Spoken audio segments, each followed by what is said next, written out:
This is my great-great-grandfather's, Dr. Parker Callick's, sword. It's a very scary looking thing, like all swords are, but this is actually a decorative sword. It's not sharp. He was a doctor in the U.S. Marine Hospital Service, and they had uniforms with decorative swords. Still, it's very scary looking, like all swords are. Today in our gospel, we don't hear the words of the sweet, loving Jesus that we like to think about. Jesus is not talking like we normally imagine. He's come to bring a sword. He will set a man against his father, and a daughter against her mother, and a daughter-in-law against her mother-in-law. These are strong words, especially in this time of social turmoil and conflict.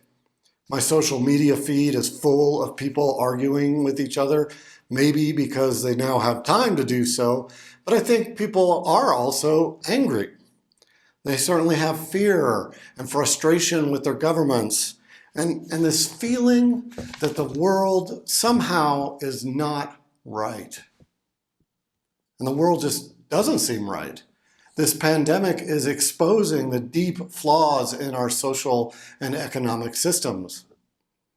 Like Sarah casting out her slave, many people feel cast out of the system entirely.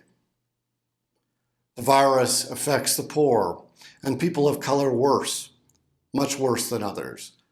They live in crowded conditions. They don't have jobs that allow them to socially isolate. They don't have access to health care. My great-great-grandfather, Dr. Callick, made house calls. His son was a doctor, and he did too. Here in Mexico, a doctor will make a house call if you have enough money. Most people don't. Millions don't. And it's the same all over the world. The virus was originally spread by people flying on airplanes, by people who had the means to be world travelers. But now it's the poor that are suffering the most. This does not feel like the time to hear angry Jesus, but maybe we need to. The gospel passage today is a complicated one and really full of a lot of different ideas. So let's unpack two really important ones. Jesus' strong words about dividing families are really worth paying attention to. Let's look at specifically who he names: fathers and sons, mothers and daughters, daughters-in-law and mothers-in-law. Now, today, although we make jokes about mothers-in-law, we tend to think of all of these familial relationships as loving. But at the time of Jesus, even though I'm sure people loved one another, there were real power differences built into those relationships, and they were not always just. Sons were ruled by their fathers, and as they got older, there often was a lot of conflict over inheritances and things like that.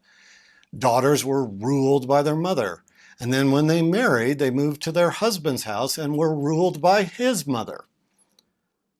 And often these were not just relationships, they were unjust. But they were part of the system. They were assumed to be true, just a fact of life. And the model of the family extended all the way up through society to the Roman emperor himself, who was considered the paterfamilias, the great father of the entire family. These unjust relationships modeled on the family were built into every part of the social system. Jesus is not saying he wants to drive apart families. He's striking at the heart of a system that was fundamentally unjust. Let's also look at the line about God knowing the fall of every sparrow. In the original Greek, the gospel text says, "No sparrow will fall apart from the knowledge of the Father," or in other words, no sparrow will fall without God knowing about it. It's not saying that God causes every sparrow to fall, but rather that God is deeply engaged with the world. God cares for, watches over, and then mourns every death, every sorrow, even those of sparrows. Healing injustice and engaging the world. That is how Jesus describes his project. Healing unjust relationships. Creating a world where no one loses their dignity because of the wishes of another.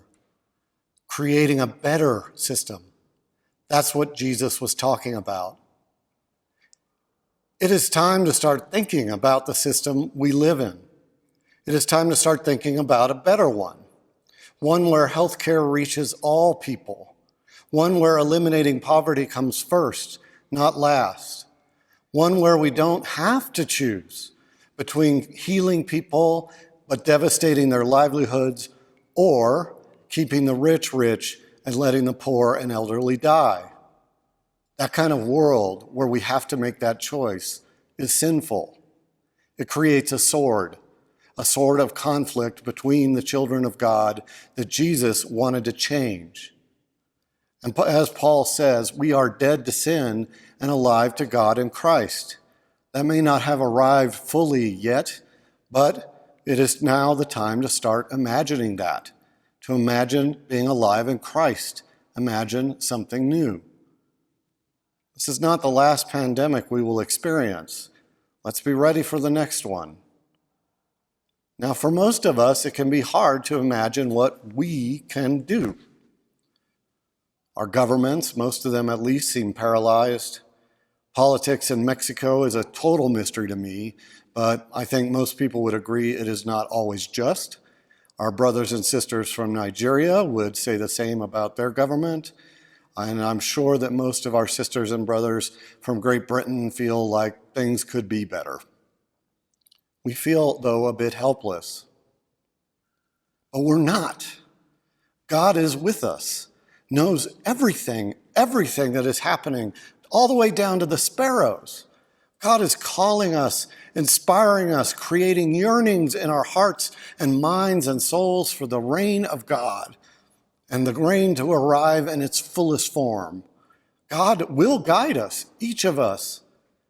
And we do have the most important power, the power of the people. We have seen that power make change in the U.S. And then we can make those changes without the sword and without violence, if only each of us commits to what I call the Jesus Project. It's a project of first changing ourselves. We must eliminate the assumptions that come with our privileges. We must learn and recognize our assumptions and privileges and eliminate them and think about those who do not have them.